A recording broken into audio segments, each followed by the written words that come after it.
Hello students, welcome back to my YouTube channel. आज के video में हम डिस्कस करेंगे ह्यूमन रिसोर्स मैनेजमेंट में process of formulation of HR policies. तो स्टूडेंट्स, प्रीवियस वाले वीडियोस में हमने डिस्कस किया था उन स्ट्रैटेजी उन पॉलिसीज के बारे में जो कि होती हैं, इस्टेब्लिश की जाती हैं किसी भी ऑर्गेनाइजेशन में for the welfare of human resources और पर्सोनल जो कि हमारे लाइव असेट्स होते हैं कंपनी के। जैसा कि आपको पता है पॉलिसीज क्या होती हैं। पॉलिसी एक तरीके से स्टेटमेंट है, कोई जनरल अंडरस्टैंडिंग है जो प्रोवाइड करती हैं गाइडलाइंस इस डिसीजन मेकिंग में मेंबर्स को, जो ऑर्गेनाइजेशन के हित के लिए होते हैं, ठीक है, या फिर रिगार्डिंग डिसीजन मेकिंग। ठीक है, तो आज हम डिस्कस करेंगे प्रोसेस पे formulation of HR policies. Previous वाले वीडियो में मैं आपको एचआर पॉलिसीज का कंसेप्ट क्लियर कर चुकी हूँ। तो आज हम डिस्कस करते हैं process of formulation of HR policies. तो स्टूडेंट्स, स्टेप बाय स्टेप हम इस प्रोसेस को पढ़ेंगे। इस प्रोसेस में आपके टोटल 5 स्टेप्स हैं। उसके बाद हम डिस्कस करेंगे कुछ जनरल गाइडलाइंस होती हैं, कुछ पॉइंट्स होते हैं जो रिमेंबर की करने चाहिए जब भी हम किसी भी फॉर्मुलेट करें किसी भी एचआर पॉलिसी को। ठीक है, तो आइए स्टूडेंट, सबसे पहला स्टेप है आपका फॉर्मुलेट करने के लिए एचआर पॉलिसीज को, इनिशिएटिंग द नीड। इनिशिएटिंग का नीड का मतलब है अगर कोई ऑर्गेनाइजेशन आपकी के पास ऑलरेडी कोई भी अप्रोप्रिएट पर्सोनल पॉलिसी नहीं है या रिकॉग्निशन नहीं है, तो ये नीडेड होती है कि ये वॉइस्ड बाय हो किसी स्टाफ एक्सपर्ट के द्वारा, किसी फर्स्ट लाइन सुपरवाइजर के द्वारा, या किसी यूनियन लीडर के द्वारा, या जो रैंक एम्प्लॉय होते हैं, जो रैंक एम्प्लॉय चलते हैं उनके द्वारा। ठीक है, तो इस तरीके से वो सबसे पहले इनिशिएटिंग द नीड हो गया, इनिशिएट हुई नीड की, जिसमें फर्स्ट फील करते हैं need of A personal policy, जिसमें ज़रूरत की जाती है कि हाँ, इस ऑर्गेनाइजेशन में किसी पॉलिसी की ज़रूरत है। एम्प्लॉयज़ में कुछ डिस्प्यूट होने लगे, मिसअंडरस्टैंडिंग क्रिएट होने लगी रिगार्डिंग उनके वर्किंग कंडीशंस, या फिर आउटपुट ऑर्गेनाइजेशन अच्छा नहीं दे पा रही है, डिज़ायर रिजल्ट नहीं आ पा रहे हैं, तो इनिशिएट होती है नीड की।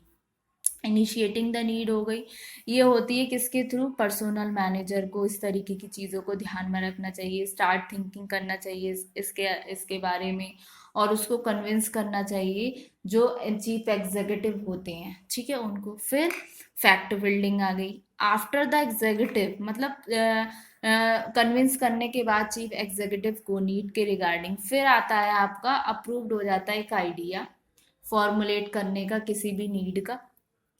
ठीक है, फिर आइडिया आ गया तो उसको फॉर्मुलेट करने के लिए होता है किसी भी पॉलिसी के रिगार्डिंग। फिर नेक्स्ट स्टेप होता है कलेक्ट करना फैक्ट इसके फॉर्मुलेशन के रिगार्डिंग, कि कैसे इन फैक्ट्स को हम कलेक्ट करें पॉलिसी फॉर्मुलेशन के रिगार्डिंग। तो पर्सनल डिपार्टमेंट को स्टडी करनी चाहिए जितने भी एग्जिस्टिंग डॉक्यूमेंट्स हैं और सर्वे हैं आपके।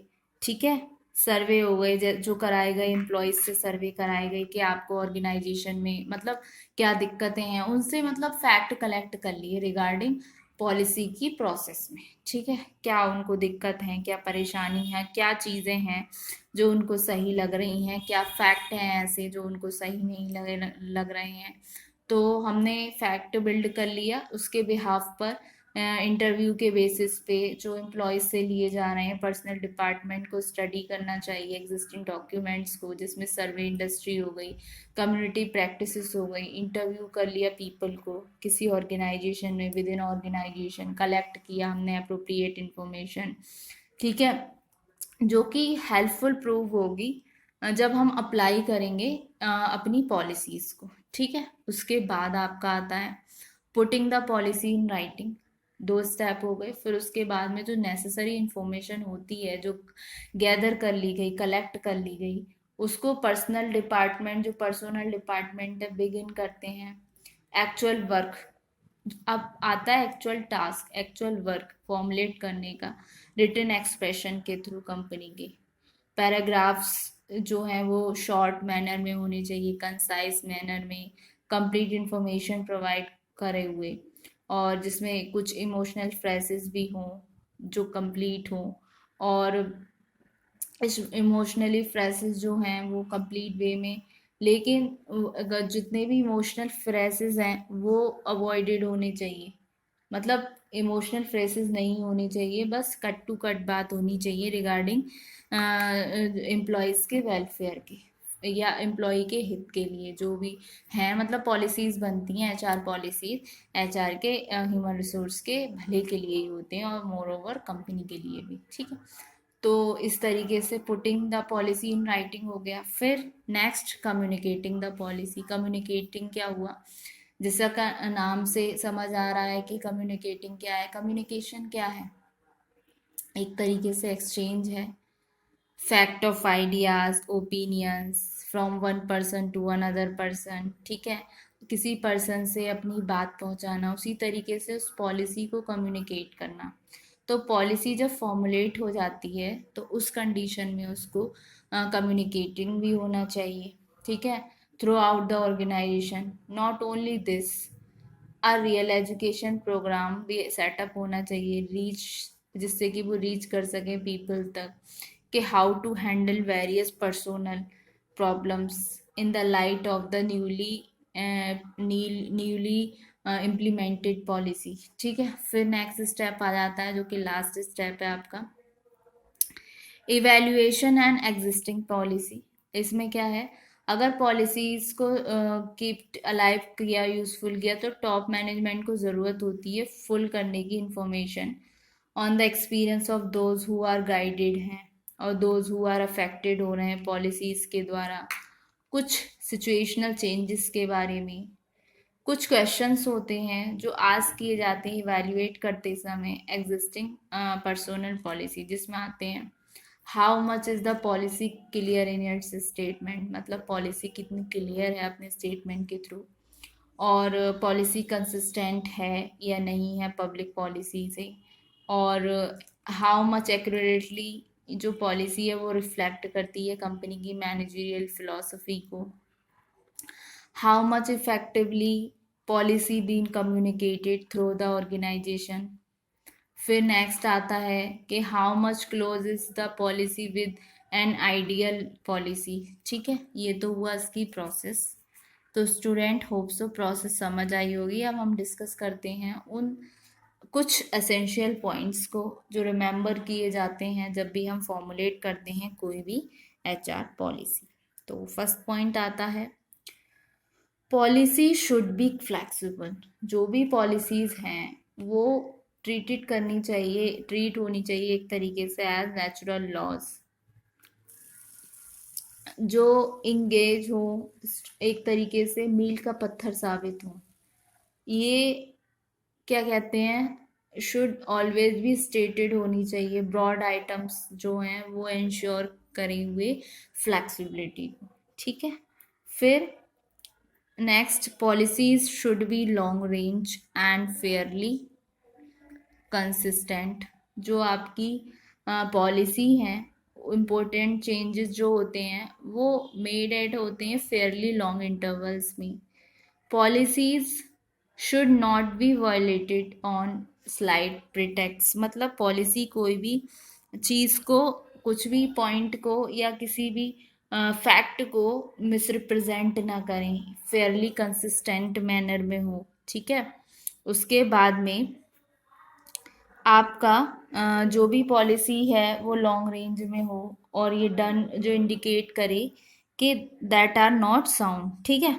फिर उसके बाद में आपकी आता है next point, policies should be contribute to objective and plans, ठीक है।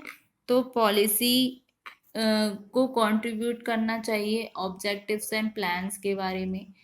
मतलब अगर कोई स्ट्रैटेजी और पॉलिसी के पास कोई प्लान नहीं है और कंपनी ऑब्जेक्टिव बना रही है मोर अटेंटेबल, तो ये इसको कंट्रीब्यूट करना चाहिए उन ऑब्जेक्टिव्स को और प्लान्स को। फिर आता है must be prepared after a careful analysis. एक बार पॉलिसी का केयरफुल एनालिसिस कर लिया जाए, उसके बाद में वो प्रिपेयर होनी चाहिए। ठीक है। फिर पॉलिसी जो है आपकी रिकॉग्नाइज होनी चाहिए कि individual differences among human beings. ठीक है। ये हुए essential points to be remembered in formulating policies. तो स्टूडेंट्स, आज के लेक्चर में हमने पढ़ा प्रोसेस क्या होती है फॉर्मुलेशन की ऑफ एचआर पॉलिसी, जिसमें आपका था initiating the need, first step. फिर सेकंड स्टेप था आपका fact building. Second to next step था आपका putting the policy in writing. Then था आपका कम्युनिकेटिंग द पॉलिसी। फिर था आपका इवेल्युएशन एंड एग्जिस्टिंग पॉलिसी। ठीक है। तो ये तो हुए आपके स्टेप। फिर कुछ एसेंशियल पॉइंट्स थे जो रिमेंबर करने चाहिए थे जो भी हम पॉलिसीज़ को फॉर्मुलेट कर रहे हैं, जिसमें फर्स्ट था आपका policies should be flexible. Next था आपका policy should be long range and fairly consistent. Then था आपका policy should be contribute to objectives and plans. फिर था आपका must be prepared after a careful analysis. तो स्टूडेंट्स, आज के लेक्चर में आपका पॉलिसी से रिलेटेड उसकी जो प्रोसेस थी और जो एसेंशियल पॉइंट्स थे जो रिमेंबर करने चाहिए वो हमने पढ़ लिया। प्रीवियस वाले वीडियोस में हम ह्यूमन रिसोर्स मैनेजमेंट का रोल भी पढ़ चुके हैं, क्या होता है स्ट्रैटेजिक मैनेजमेंट में। ठीक है। अब फर्दर कोई फर्दर नेक्स्ट वाली वीडियो में हम इससे आगे का पढ़ेंगे। तो होप सो स्टूडेंट आपको ये लेक्चर समझ आया होगा। Thank you very much.